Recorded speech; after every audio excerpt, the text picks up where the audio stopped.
Aarush, last time నేను నీకు ప్యూబర్టీలో అంటే ప్రీ టీనేజ్లో బాడీలో ఎటువంటి డెవలప్మెంట్స్ జరుగుతాయి అనేది అబ్బాయిల గురించి చెప్పాను. మరి అమ్మాయిల్లో ఎటువంటి డెవలప్మెంట్స్ జరుగుతాయో తెలుసా? తెలియదు నాన్న. అయినా నేను బాయ్ కదా, నాకు గర్ల్స్ విషయాలు ఎందుకు? లేదు నాన్న, ఖచ్చితంగా గర్ల్స్ విషయాలు కూడా నీకు తెలియాలి. ఇప్పుడు ఎందుకు నేను చెప్తాను. లాస్ట్ టైం మనం మాట్లాడినప్పుడు బాడీలో ఎటువంటి చేంజెస్ అబ్బాయిలకు జరుగుతాయో ద సేమ్ అన్నీ కూడా అమ్మాయిలకు జరుగుతాయి. అలానే దాంతోపాటు ఒకటి ఎక్స్ట్రా మనకి చెస్ట్ డెవలప్ అవుతుంది, వాళ్ళకి బ్రెస్ట్ డెవలప్ అవుతుంది. అంటే ఏంటి నాన్న?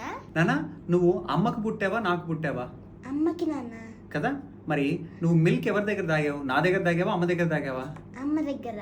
కదా, అంటే ఈరోజు ప్రతి ఒక్క అమ్మాయికి ప్రతి ఒక్క అమ్మకి బ్రెస్ట్ డెవలప్ అవ్వకపోతే మరి చిన్నపిల్లలకి మిల్క్ తాగడానికి మిల్క్ ఎక్కడి నుంచి వస్తాయి? ఈ చేంజెస్లో వాళ్ళకి ఆ బ్రెస్ట్ కూడా డెవలప్ అవుతుంది. అది క్వైట్ కామన్. దాన్ని ఏదో విచిత్రంగా లేకపోతే బ్యాడ్గా అనేది చూడడం తప్పు. ఇలాంటి విషయాలు పిల్లలతో చెప్పడానికి అస్సలు మొహాట పడద్దు. ఎందుకంటే వాళ్ళకి ఈ విషయాలు చెప్పేటప్పుడు రైట్ ఎక్స్ప్లెనేషన్తో రైట్ ఎగ్జాంపుల్తో చెప్పగలిగితే ఖచ్చితంగా పిల్లలు దాన్ని రాంగ్ వేలో కాకుండా రైట్ వేలో అర్థం చేసుకుంటారు. నెక్స్ట్ రాబోయే వీడియోని అస్సలు మిస్ అవ్వద్దు. ఇంకా డీప్గా ఎక్స్ప్లెయిన్ చేయబోతున్నాను.